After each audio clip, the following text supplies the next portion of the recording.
I said, Jay, that if you follow that trail down there a little bit, right down that trail, you'll see where it goes under the bushes and you can't really see beyond that bush. Right. I said, why don't you get down on your hands and knees? And I'm going to look over here where I shot the bear, make sure I've got the right direction where the bear going. Why don't you just go ahead and crawl through that brush and see if you can follow that bear? Not that, and I'm just doing this because you understand it'll be good experience for you to do this, and you'll learn by that. And by the way, I'll stand back here a little ways in case something exciting happens. Welcome to Huntin' Stories, brought to you by Late to the Game Outdoors. Everyone loves a good story, and hunters have some of the best. Our whole mission is to collect and share great stories from hunters just like you, to entertain and keep you motivated all year long. So, pull up a seat around the campfire, because here we go.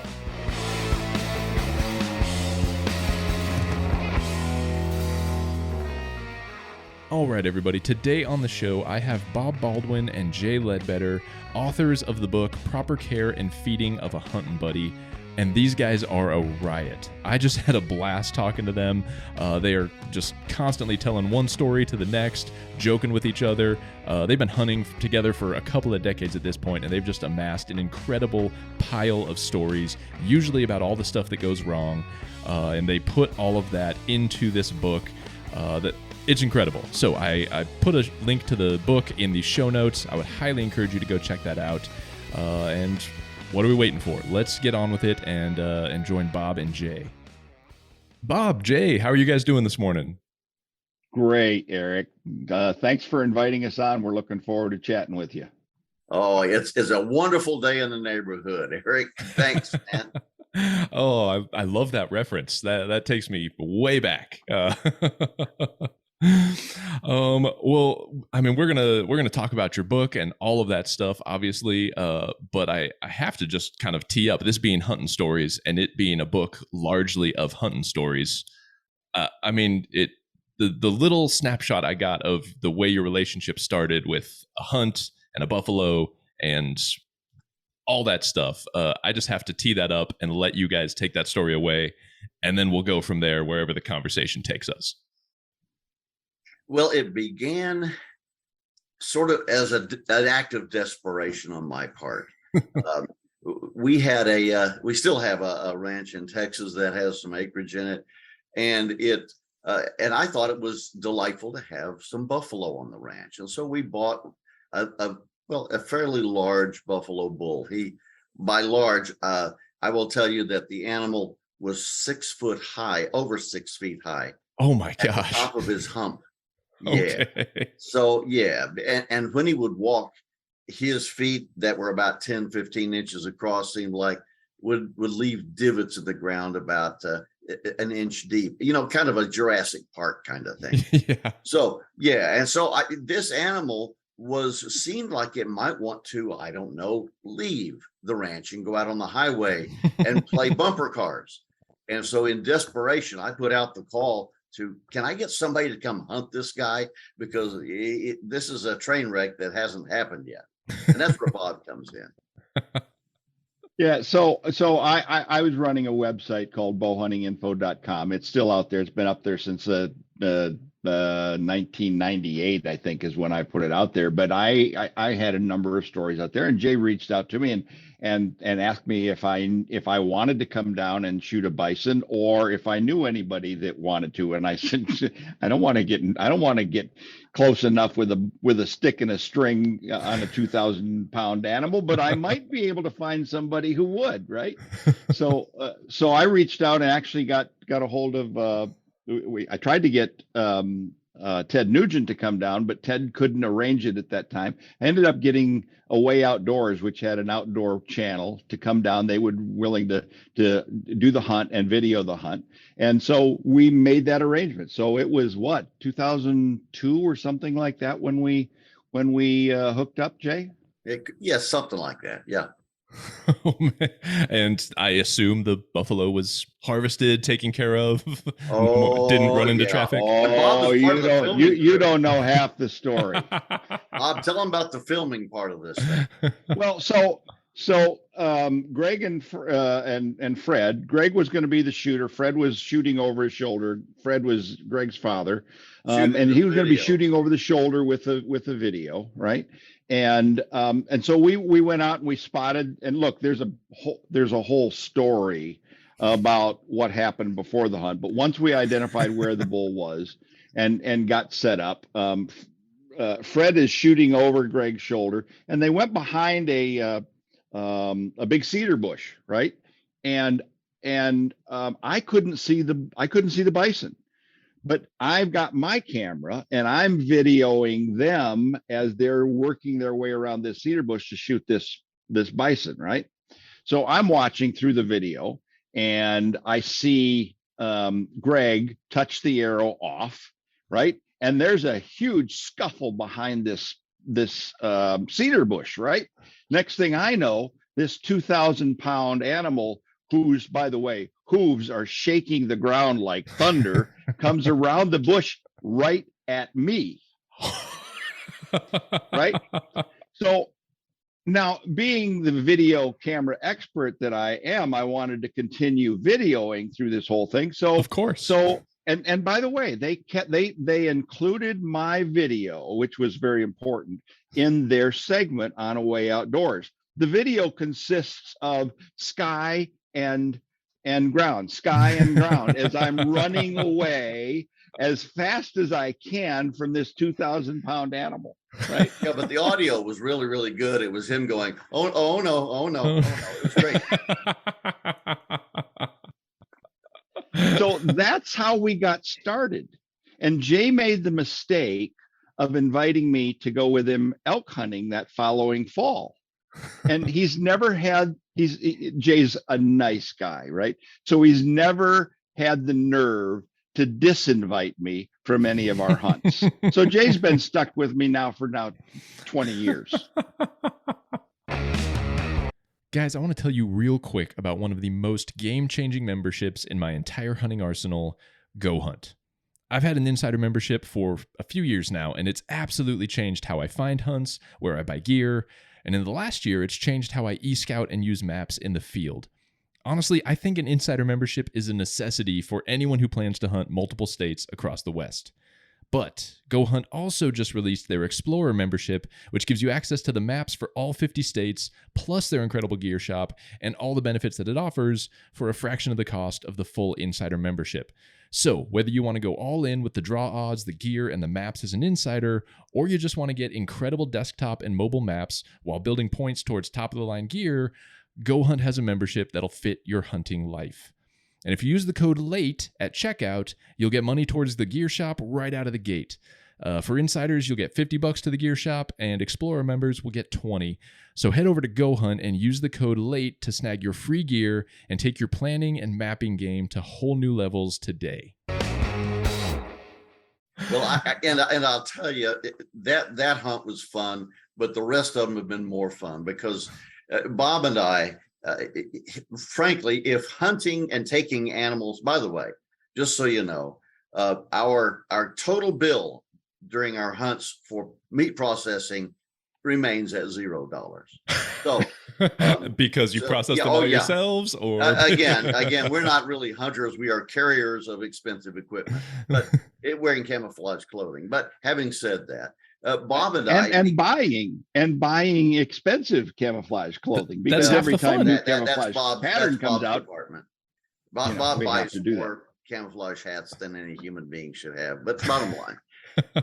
Now that's just not true. A man cannot have too many camouflage hats. Now that's just we're on a hunting program. Ask any hunter out there and they'll tell you a man can't have too many camouflage hats. So. Yeah, I've heard that kind of stuff before. Bob,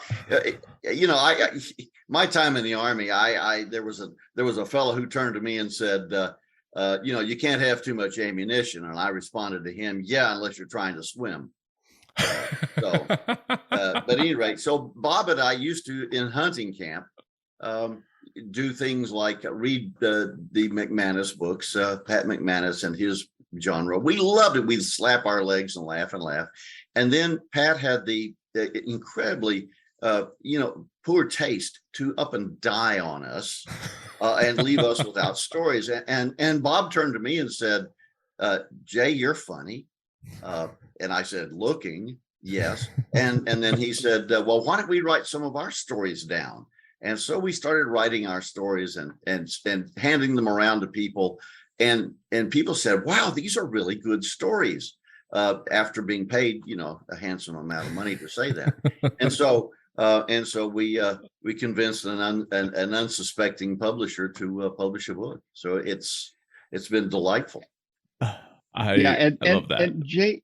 And Jay is not quite right about how we came to writing the stories, because Jay looked at me one time after reading our Pat McManus stories, after the tears had stopped flowing from our eyes from reading them. And he looked at me and he said, Bob, some of the things that happened to you remind me of Pat McManus stories. Maybe we should start chronicling our events, right?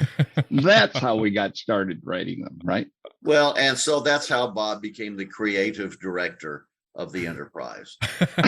He's the guy who provides, a fair amount of the material that we can turn into stories. Indeed. And Eric, just so that the public understands, right? There is a kernel of truth in every one of our stories, right? Absolutely. Something happened that triggered the event of this story. Now, Jay does most of the writing for us, right? And I would never, as a hunter or a fisherman, you understand that, I would never exaggerate on any one of our hunting stories. We're right? a very honest bunch. Absolutely. But Jay's a lawyer.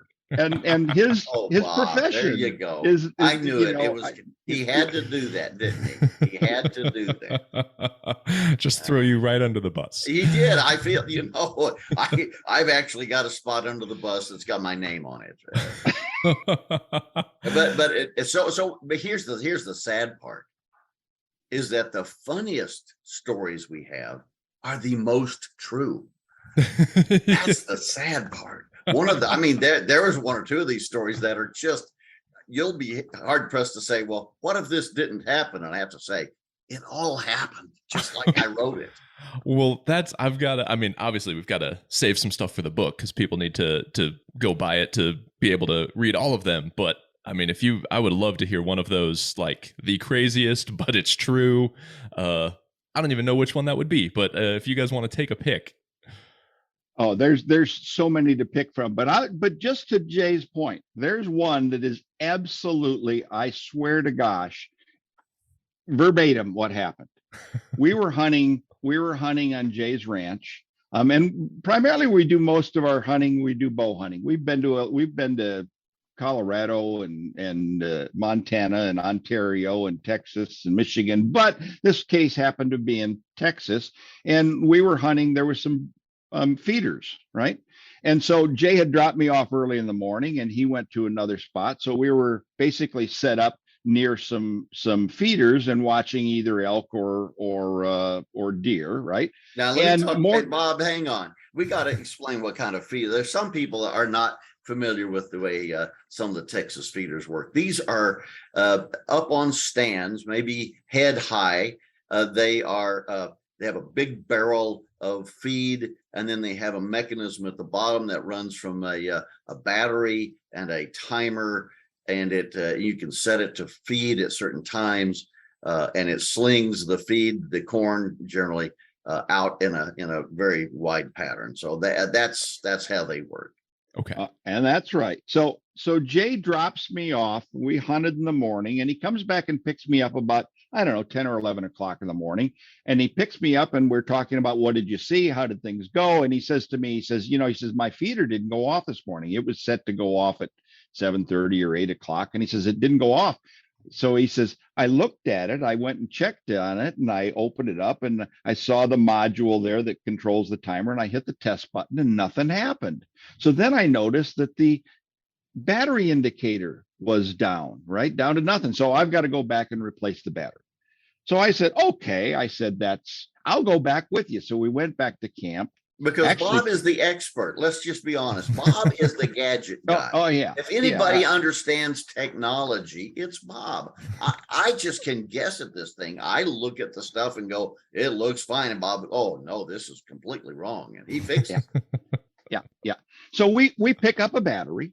We head back to back to the field, right? And Jay, not wanting to waste any time, drives right up next to the stand. I mean, he drives right up next to the feeder. I mean, he can almost roll down the window and touch the feeder. It's that close. But I'm on the other side of the car, right?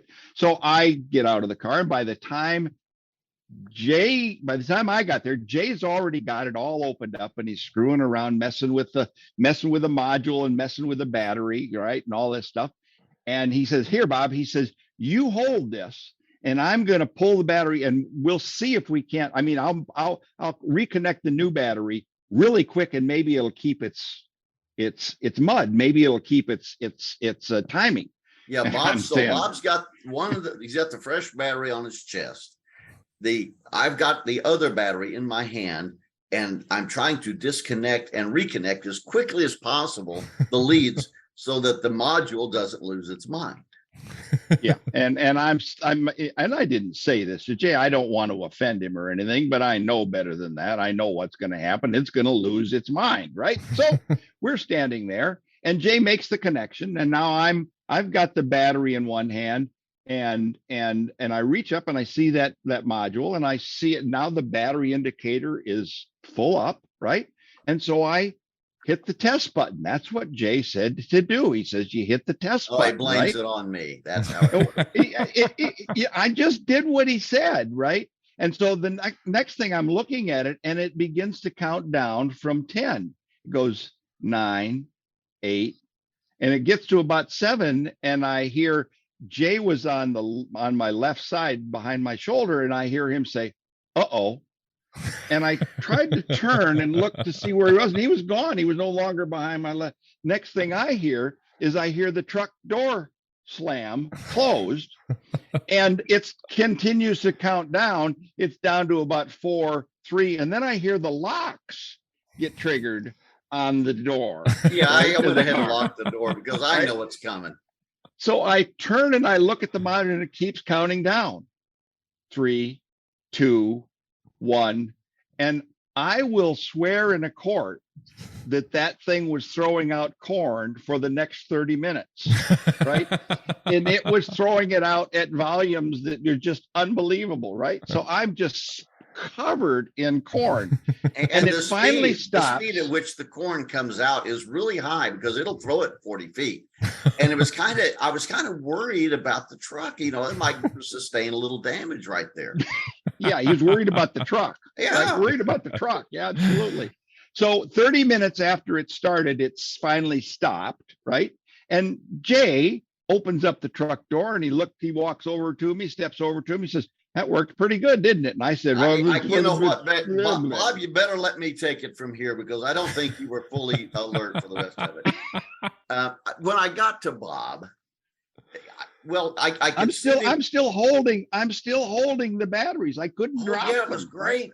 But of course, one of the benefits was it put out so much corn that a lot of it went down the front of his shirt and it piled up against his belt and sort of almost made a little bit of a vest under his shirt, and it allowed the rest of it not to hit with so much force.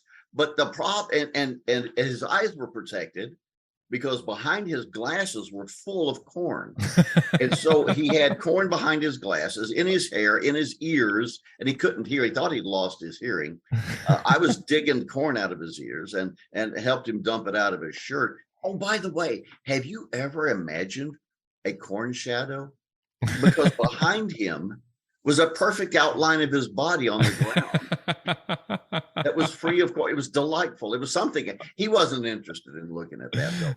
I finally did sweep the corn out from behind his glasses. He blinked his eyes a couple of times trying to restore vision. He spit out about a double handful of corn after that, and I got it out of his ears. And that was the point at which Bob then first, I think, had enough intellect to respond to me. And to understand, I looked at the timer, and I said to Jay, as I suspected, I said, "Jay, it's about 11 o'clock. Right. It's about 11 o'clock in the morning. And I looked at the timer and it says 3:59. Right. And so I said, well, Jay, come on, it didn't work. Right. I mean, switching the things, I knew it wouldn't work, but he picks up the timer and he's looking at it and we're making certain that the battery will fit in the thing. And I looked at him and I said, Jay, I said, what time is this thing set at default to go off? Right. And he said 4 o'clock, I think. And I looked at the timer and I said, uh-oh, as it switched from 3:59 to 4 o'clock. And it started all over again. And only this time, Jay didn't have a chance to get to the truck. But I did find solace because I had noticed the corn shadow and I was able to get really on the other side of Bob and stay out of the biggest part of it. It was great. So I'm just telling you how useful Bob really is. He's not only an amazing technician in all things hunting. I mean, everybody asks him questions, but he can fix feeders and he can provide a little bit of cover for a corn hailstorm. All right, I think most hunters can relate to this, that I'm an absolute information junkie, and I've lost more hours than I care to admit diving down a research rabbit hole. And because of that, I love a good online course that's going to take me on a deep dive into whatever topic has captured my attention. Usually it has to do with hunting. So when I learned about Outdoor Class, I knew it was going to be something I was way into. I just didn't realize it was going to be as next level awesome as it is. Outdoor Class is the e-learning platform for the outdoorsman. It has a top-notch lineup of the most reputable voices in the industry, sharing their vast knowledge on all things hunting on one amazing platform. Ever want to learn how to outcall? Outdoor Class has you covered. Freezer full of deer meat? Outdoor Class will show you how to turn that into a meal to remember. When I first signed up, I started diving into Remy Warren's course on finding mule deer. Absolutely next level.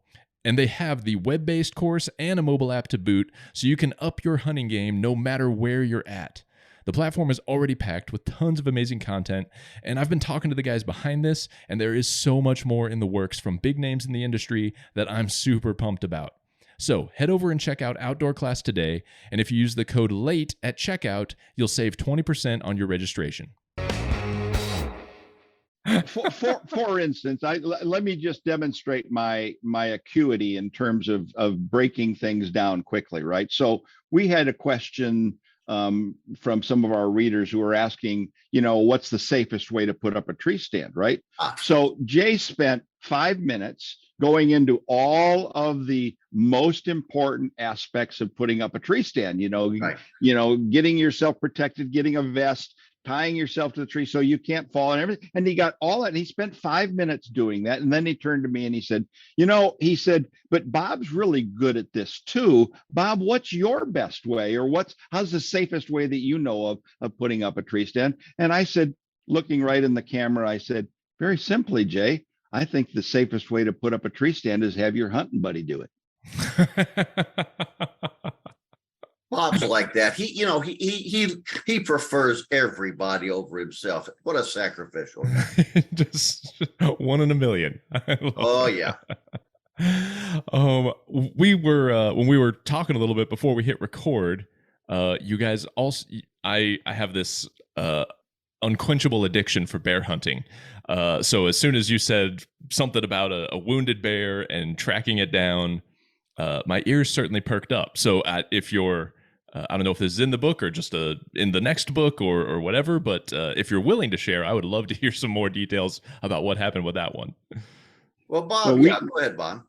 We have a number of stories. We actually spent, I don't know how many trips we went into Canada, fly-in camps and stuff like that. We have a number of trips that we discuss some of our bear hunting episodes. But in this particular case that we mentioned, I happened to have shot a very nice bear. It was a very, very good sized bear on a lake way back in the boondocks. And this bear didn't drop right there. And by the way, we're hunting with bows, right? We've hunted with bows through our time, and of course I went and found the blood trail as it led off into the bush, and then it led into the bush, and it was going under the bushes and stuff like that. And so I said, I just better get some help. So got back in the boat, went back, found Jay, and brought him back to where we were. And so I said, Jay, have you ever had much experience tracking a wounded bear? Well, let me begin by saying Bob I've never met a tracker like Bob. This guy, he can track anything, anywhere. He could tell, that a dog has been here a week ago. That's the kind of tracking ability he has. And I have always been amazed. I mean, he finds a tiny, tiny little blood speck and, here, the animal went this way. And I'm going, I never saw that. So he's trying to train me because really, frankly, I'm a little dull. And Bob is so sharp on this, and he's a kind of hunting buddy that will help you learn. And so he wants to help me learn. And so he chose this opportunity to give me a handy lesson. While you're trying to track that bear. Because Bob always has his video camera at the ready, just in case something happened. And we wouldn't want to miss, that kind of a video interaction between Jay and a wounded bear, right? So, well, yeah. Did you ultimately find it? Did it work out? I assume you obviously didn't get mauled because you're sitting here today. Oh, you should have seen how pretty I was before. I was a handsome guy before I went into that bush. I'll put it this way: we eventually, Bob had to help me find the bear because really I was inept still, even. But yes, we did find the bear, and it was, Bob, was it dead at the time or close? Oh yeah, it was dead, but it was hard finding that. But there was a scent of human urine from the time. Well, there was. I sent him into that bush to where we found the bear, and it was just really distracting. Right? So threw off your sorry tracking about ability. That, Bob. Yeah, that's sad byproduct of that particular episode. Yeah. Oh, but I love so much of all of this. Well, the book it's I want to make sure I get the title right because I love it. It's Proper Care and Feeding of a Hunting Buddy. That's the title of it. Yes, Proper Care and Feeding of a Hunting Buddy. Awesome, and it's go ahead. And what we've done in this book is we've taken these stories and basically we will alternatively or whatever it is, the word is one of the stories will be written from the perspective of Jay and one of the stories will be written from this perspective of Bob, right? And sometimes we'll take the same story and use both perspectives as separate stories, right? And the title, the Proper Care and Feeding of a Hunting Buddy, is one of those stories in which we both look at it from a different perspective, and you'll find that you'll see similarities. You'll see similarities in the story, but that different perspective comes out as typically pretty humorous events, right?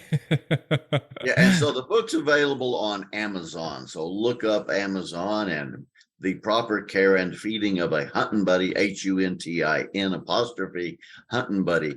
And there is Bob in all his glory. And you can also get it in Barnes and Noble as well. You can find it on Barnes and Noble as well. So typically it's not in their stores. You're going to have to order it, but it certainly is available. And by the way, when the book first came out, we actually reached, I think, number 16 on the humorous Amazon list. So that was very, very, very positive. So yeah, and we're hoping that maybe some of your listeners might decide to pick the book up. And if they liked Pat McManus's stories or ever heard about them, I think you're going to like our stories as well. Absolutely. And I'll put a link in the show notes so people can just head straight there and find it real easy. And you guys were hinting that there might be more books on the way in the future. So just build yourself a fan base, and they'll be be on the lookout for those new ones. Is there anywhere else people can keep track of you, get a hold of you, just keep an eye on what you're up to? Sure. You can certainly reach us. You can reach our emails are bob@bobandjay.com or jay@bobandjay.com. Jay doesn't read emails, so you're better off to send them to me, right? I'm not sure he can read, period. But send the emails to me, or you can you can go to our website, which is bobandjay.com. Or we have a Facebook page, which is, facebook.com/BobandJay. And any one of those will get you to something on our website or our Facebook page, and you can certainly reach out to us, via email. So we'd love to hear from people. And you can look on Amazon. Some of the feedback that people have provided is very good. So, and we're exploring, by the way, possibilities of doing events, personal events. Particularly, we're both believers and would love to have an opportunity at sportsmen's banquets and things like that to be able to present some of the things that we've done and give people hopefully a laugh or two, a chuckle or two while we're going through that, right? Oh, I'm sure they will. My cheeks are getting sore from smiling and laughing as we're just sitting here chatting. You guys are just a lot of fun. I love it. I'll put notes to a bunch of that stuff in the links in the show notes, just to make it easy for people to find you. And gentlemen, I really appreciate it. Had a blast talking to you, and we should have you on again sometime, because you clearly have just a wealth of stories. Eric, we'd love to come back anytime, because we've got more stories to tell. I mean, we've written 30 of them, but there's a lot more that have occurred, right? So awesome. Well, thank you both, and we'll talk to you again soon. Are you a new hunter, or even a guy with some miles under his boots who's still just trying to figure it out? I get it. I've been there. I'm an adult onset hunter who spent the last 15 years learning how to hunt. And so I wrote the book, How to Hunt, A Total Beginner's Guide to Hunting Big Game, as the resource I wish existed all those years ago when I first started.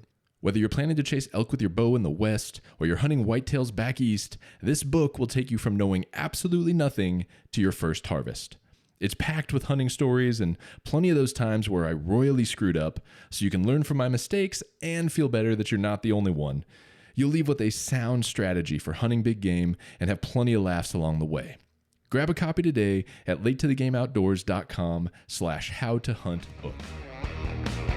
Thanks so much for tuning in to Hunting Stories.